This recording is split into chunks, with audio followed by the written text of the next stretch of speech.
Hi everyone, excited to be here with you today because that's a very great topic. Good food, good mood, often we say, that's so true. We will talk today about the impact of your food on your mood, and you will see that a few tweaks here and there in your food will have a huge impact on your mood and the way you feel. So let's talk about that. So I will introduce myself first. Then we will talk about the food mood link, the gut brain connection, and we will talk about good food in general. So about me, I will not say the long story. I will try to keep it short. Basically, I'm a busy mom of five. As you can guess, I'm French. I've been living in London since 2010 with four of my little ones, because I have four little ones and one big man who is here. And I am a wellness and nutrition coach. I started that in 2018 after my son had his great physical results. As you can see, he lost 26 kilos of fat, gained 10 kilo muscle, even helped my mom lose around roughly 25 kilos. She never looked that young, and I've never seen my mom's eyes open or even alive as a person. She was always tired. And then he helped me. As you can see, I look pregnant. I was not on that picture. So he helped me with my nutrition. And as a consequence, I lost that big belly. My little one was 5 months, so I thought it was because of the pregnancy, and I had the four little ones after the age of 36, but actually not. I did lose all the belly after my last one, and I started to gain weight again.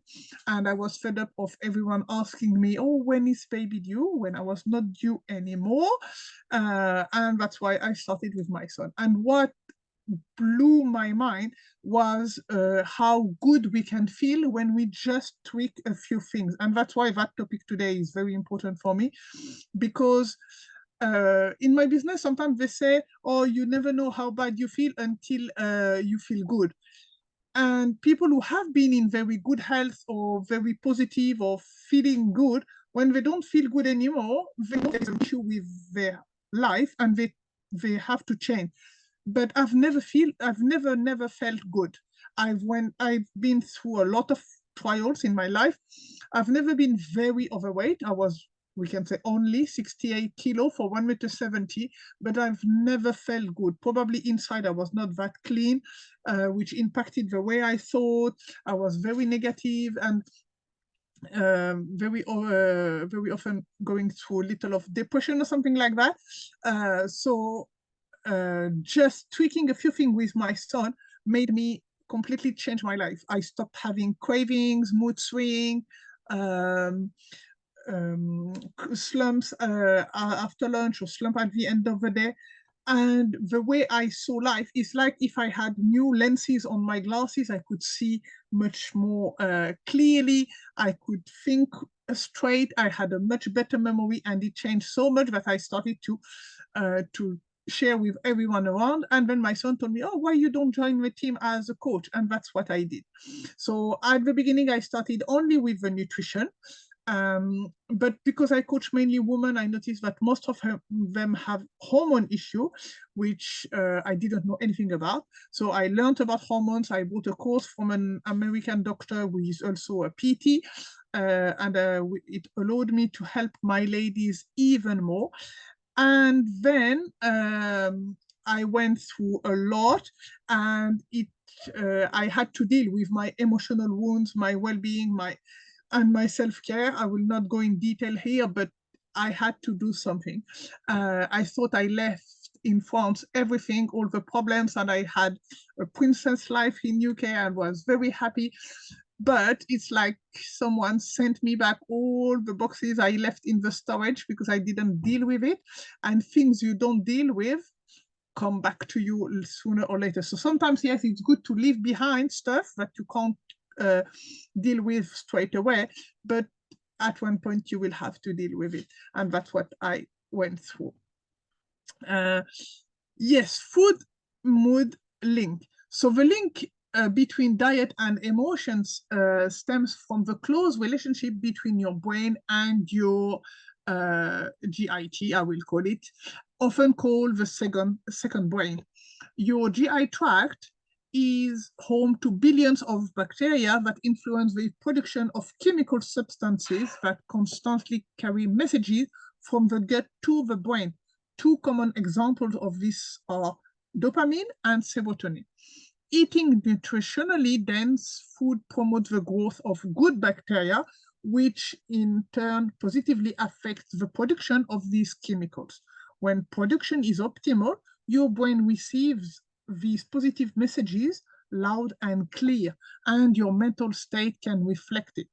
On the other hand, when production goes away, so might your mood. Sugar, in particular, is considered a major culprit of inflammation.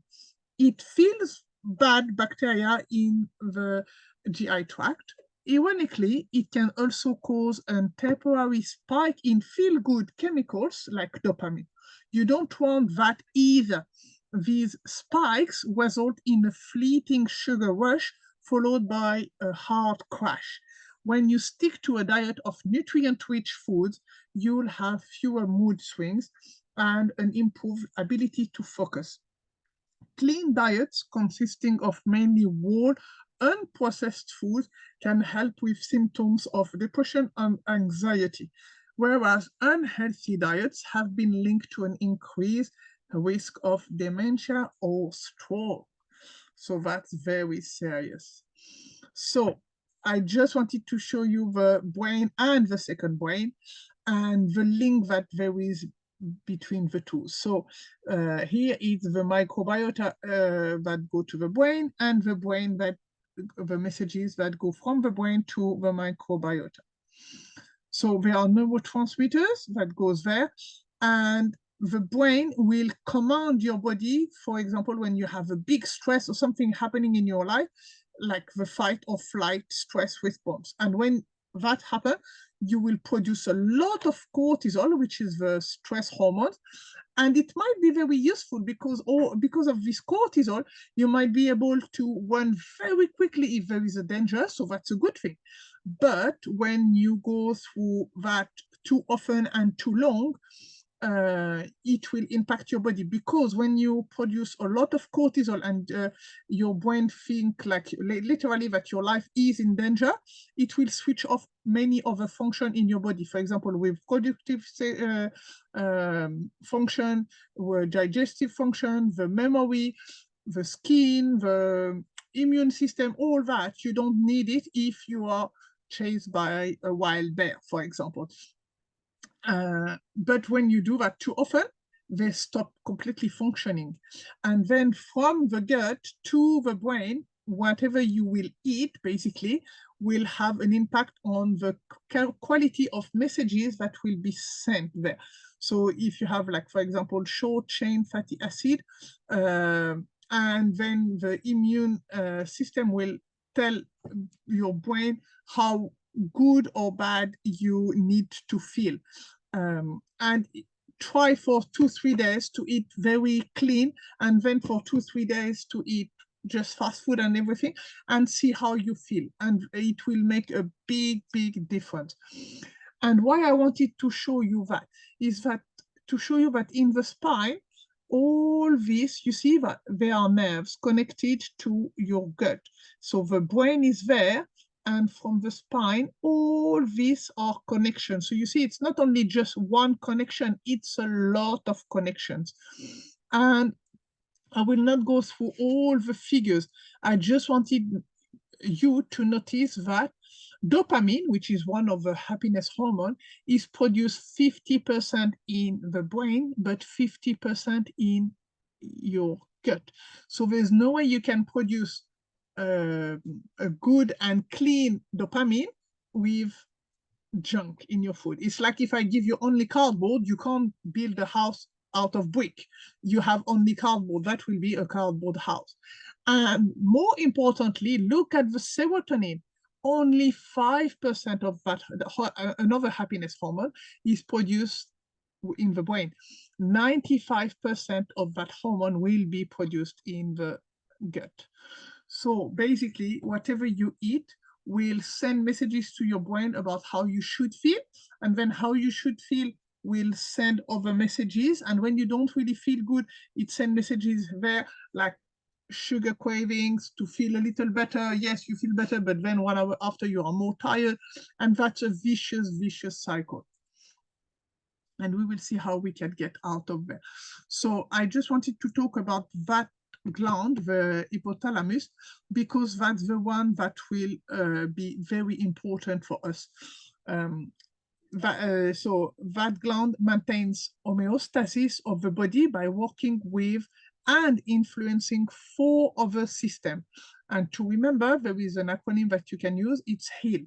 Homeostatic mechanism that control hunger, thirst, and sexual desire, endocrine control via the pituitary, autonomic nervous system control, and limbic system. So all that is made from that gland. And again, you see that control the hunger, thirst, and sexual desire. If you don't eat well, the messages that goes to your brain will not be the right one. So you feel you are hungry, you feel you want food, but actually you are not hungry. You are missing something, or you are lacking something else, and you can't really connect. It's like when you receive a communication on the phone and there is not great network, so you can hear some words and you guess the missing word. Sometimes you can guess well, but sometimes you are completely like, that's a big misunderstanding, and that's very often what happens in the stomach. So how the gut works? First, you eat food. Then your stomach will break the food down into smaller digestive components. Food moved from your stomach and into the gastrointestinal tract, your gut. And in the gut, the fun begins. Food is absorbed via the lining of your gut and released into the bloodstream. Then non-digestible compounds like fiber, resistant starch, are eaten by your good bugs to make a butyrate and other healthful compounds. So your good bugs are happy, nourished, and can multiply. Butyrate is used to repair and replenish gut cells. Then germs from everyday life and food can enter the gut as well. Pesticide, antibiotic, and other toxins make their way from our mouth and into the GI tract. This can hurt our good bacteria and encourage overgrowth of bad bugs. So gut health, it has like, things are all linked together. Mental health, immune health, and metabolic health. So all that will be controlled from the gut. And how you can make it more balanced and better, that will be with pre and probiotics. So let's see what it means, all that. Prebiotics are indigestible food ingredients that act as food source for probiotics. So basically, prebiotics, we can't digest them, but we still need to eat them to feed our good bacteria. Probiotics are tiny health-promoting organisms like certain bacteria and yeast that reside inside your gut. And we need a lot of these to function. And when you are very sick, particularly when you have bacteria, you take antibiotic. The antibiotic will kill the bacteria, which is why we take it, but it also kills any kind of bacteria, so even your good one. So when you take antibiotic, make sure you increase your intake of probiotic and prebiotic as well. The human gut. The gastrointestinal tract is responsible for digesting and absorbing the food we eat. So some examples of probiotic foods are kimchi, kefir, yogurt, tempeh, miso, kombucha, sauerkraut.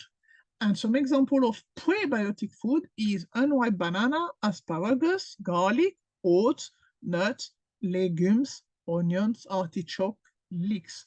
So if these food are not in your diet at all, make sure you have some, and maybe you can even add some supplements of pre and probiotic as well. And the mood in food.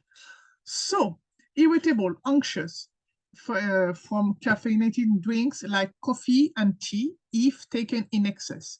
Mood swing can come from refined sugar like candies, cookies, soft drink if taken in excess again. And feeling low can come from fatty and high calorie food like junk food, fast food, again taken in excess. Because when you eat that, your body needs a lot of energy to process it. So all that energy will not be available to do anything else, like studies or memories or moving or something else. Feeling generally happy, you can have that from nuts, seeds, tofu, lentils, beans, eggs, chicken, and fish. Emotionally balanced, less moody. Fish like salmon and cod, food rich in polyunsaturated fatty acids like walnuts and almonds.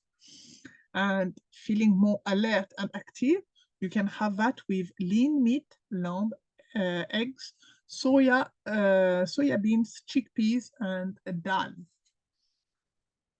And I gave you a cheat sheet. So for example, if you feel sad, try to go for low-fat milk because it will bring vitamin D. If you are confused, you can have green tea. The antioxidant will help you. If you feel scared, have avocado because of the vitamin B and omega-3. If you feel stressed, go for the salmon because of the antioxidant. If you feel anxious, go for blueberries, vitamin D and omega-3. And if you feel hungry, go for walnut because of the zinc and omega-3 as well. And remember to eat different colors. Eating the rainbow, because each color has some different function. The red, for example, is for the heart, joints, and memory. Orange is for heart, eyes, and immunity. Yellow would be for the skin, heart, eyes, digestion, and immunity.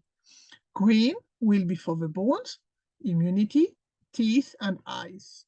Blue will be for mineral absorption, memory, brain function. Purple will help for memory and digestion, and white will help for immunity, circulatory system. So that's how you can have that. You can take that as a cheat sheet and that would help. And next time you are about to grab food, generally when we grab something without being mindful at all, that's not a great option. Next time you are about to eat something, stop, think, and act.